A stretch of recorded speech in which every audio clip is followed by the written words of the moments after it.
گجرات سے کسی نے پوچھا کیا کسی سے بیعت ہونا ضروری ہے؟ ضروری نہیں ہے لیکن مفید بہت ہے. لیکن اس کا تعلق اس سے بیعت ہو کس سے رہے ہیں. آج کل جعلی پیر مارکیٹ میں بہت زیادہ ہے, زیادہ نہیں بلکہ بہت زیادہ ہے. بہشتی زیور میں شروع میں لکھا ہوا ہے کہ کسی سے بیعت ہوا جائے تو کوئی پیر جو ہے اس کے اوصاف کیا ہونے چاہیے, پیر و مرشد کون ہو جس سے آپ بیعت ہو, اس کو اپنا مینٹور بنائیں.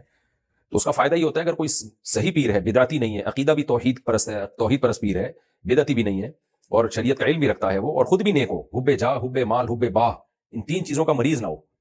حب جاہ کا مطلب بڑائی کا شوق, تواضع نہیں ہے اس میں بلکہ اپنی دھونس, اور میں, میرے مرید, اور میں جو ہے نا, بعض دفعہ جب انسان کو عزت ملتی ہے تو اپنی اوقات ہی بھول جاتا ہے وہ.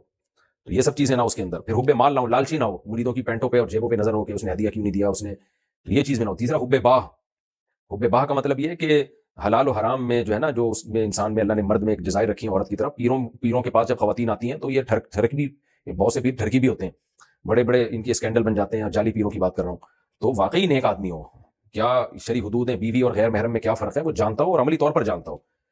بعض تو پیر کمبخت ایسے ہیں کہ کسی خاتون نے پیر صاحب سے رابطہ کیا, میں یعنی ان کو جانتا ہوں کہ جی مجھے کسی لڑکے سے عشق ہو گیا ہے, میں شادی شدہ ہوں, تو پیر صاحب سے بیعت ہونا چاہتی ہوں تاکہ میرا وہ عشق ختم ہو جائے. تو پیر صاحب نے اصلاح کرانے کے بجائے اپنے عشق میں ڈالنے کی کوشش شروع کر دی کہ میرے اوپر لٹو ہو جا تو کسی طریقے سے. تو جی دو نمبریاں چل رہی ہیں اس میں. تو اس کو حب باہ کہتے ہیں. تو حب جاہ بھی نہ ہو, حب مال بھی نہ ہو, حب باہ بھی نہ ہو, شریف انسان ہو.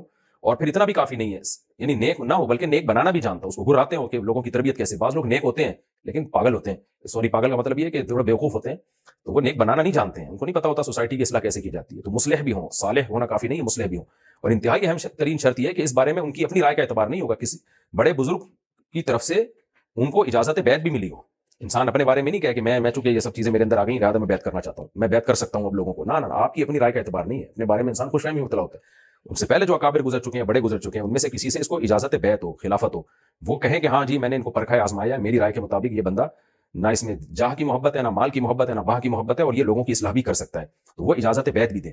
یہ ساری شرطیں جہاں پائی جائیں گی. بعض دفعہ اجازت بیعت ملی ہوتی ہے لیکن جس نے اجازت دی ہوتی ہے وہ اس کے اجازت کا معیار ہی بہت ہلکا ہوتا ہے, ہر ایک کو اجازتیں مل رہی ہوتی ہیں. تو یہ سب چیزیں دیکھ کے اور پھر اس کی مجلس میں بیٹھ کے بھی اندازہ لگائیں کہ اس سے مجھے فائدہ بھی ہوگا یا ہو رہا ہے یا نہیں ہو رہا. تو اس کے بعد جا کے کسی سے بیعت اگر ہوا جائے تو بہت فائدہ ہوتا ہے. اس امت میں جتنے اکابر بزرگان دین گزرے ہیں, اگر یوں کہا جائے کہ 99.99% وہی ہیں جو باقاعدہ کسی بزرگ سے بیعت تھے, تو یہ دعویٰ شاید غلط نہیں ہوگا. تو ایسی شرطوں کے ساتھ بیعت ہونا بہت فائدہ مند ہے.